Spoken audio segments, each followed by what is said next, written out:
तो स्वागत है आज की एक और नई वीडियो में। और आज हम बात करने वाले हैं साइकोलॉजी के एक और चैप्टर की, जो है सोशलाइजेशन।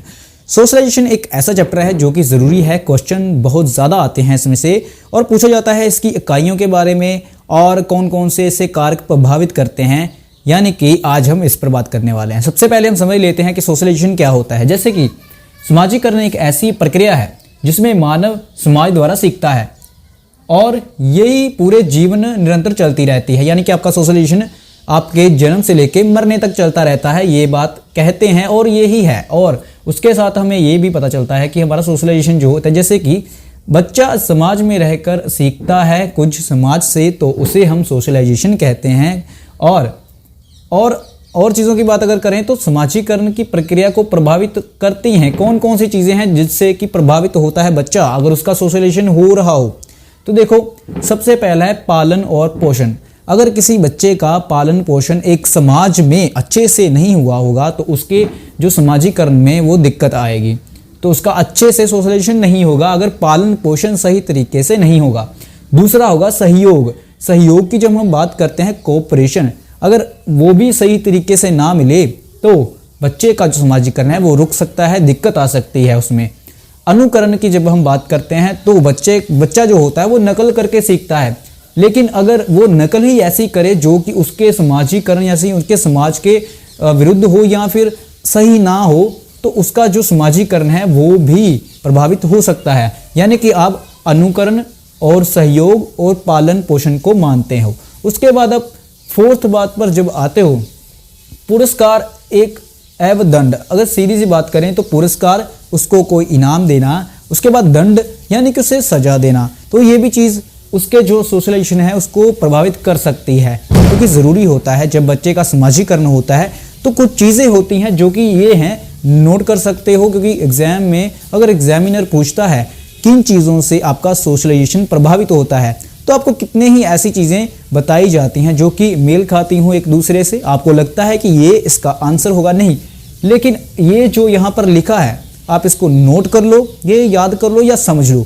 इसके अलावा तो हम अगर बात करते हैं इकाइयाँ के बारे में, सोशलाइजेशन समाजीकरण की कौन कौन सी इकाइयाँ हैं, और आगे हम एक्टिव एजेंसी और पैसिव एजेंसी के बारे में बात करेंगे।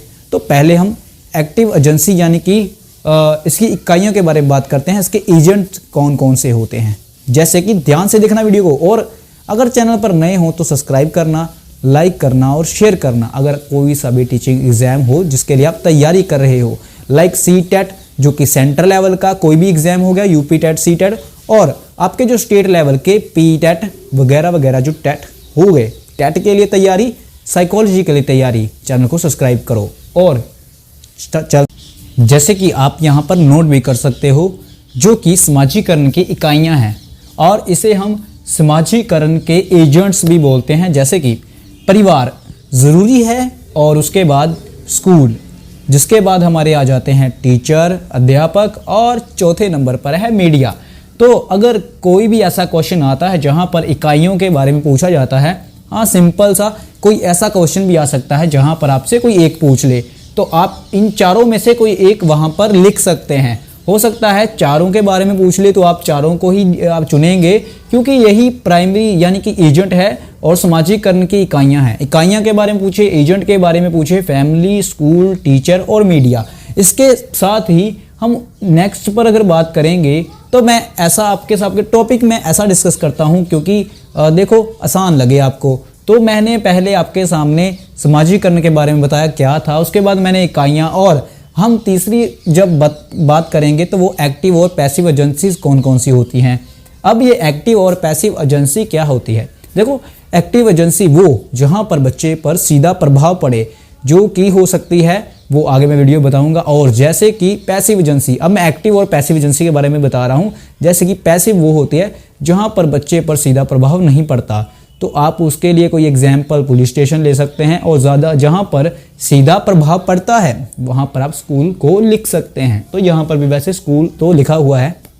और जैसे कि हम देखते हैं अब एक्टिव और पैसिव एजेंसी क्या होती है, तो ध्यान से समझना, कोई क्वेश्चन जो है वो इन पर ही बेस्ड आते हैं, इनसे बाहर नहीं आते। सिर्फ आपको एग्जामिनर घुमा घुमा के पूछता है और आप उलझ जाते हो, आपको चीज़ों को अच्छे से समझना होगा।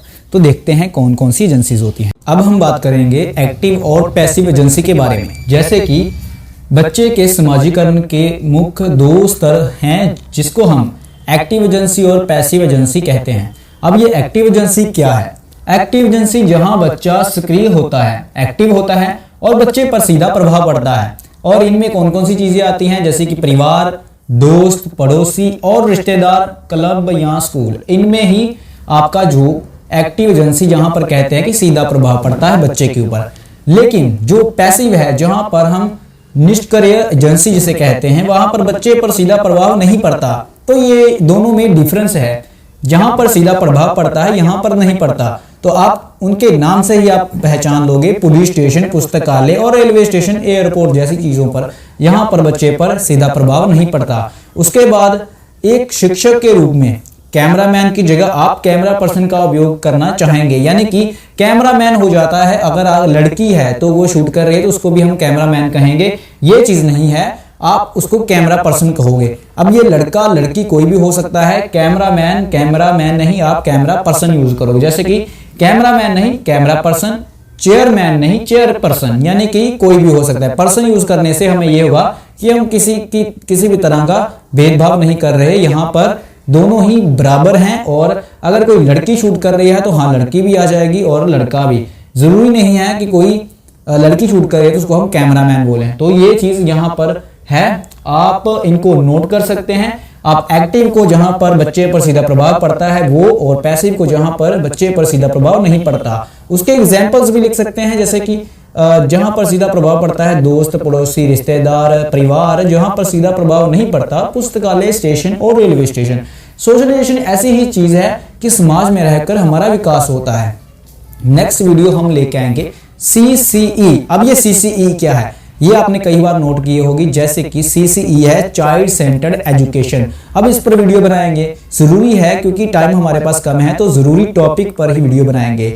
नेशनल एजुकेशन पॉलिसी है जो कि बहुत ज्यादा बड़ी है, उसको भी कवर करेंगे। और नेशनल एजुकेशन पॉलिसी के साथ 2020 वाली भी कवर करेंगे, जो कि वो भी जरूरी है। कुछ निमोनिक्स भी हम वहां पर डिस्कस करेंगे। तो मिलते हैं नेक्स्ट वीडियो में। अगर आप वीडियो अच्छी लगी तो लाइक करना और सब्सक्राइब करना और शेयर करना उन दोस्तों तक जो कि तैयारी कर रहे हैं, यानी कोई सा भी टेट हो, जैसे कि सेंटर टेट और स्टेट टेट की।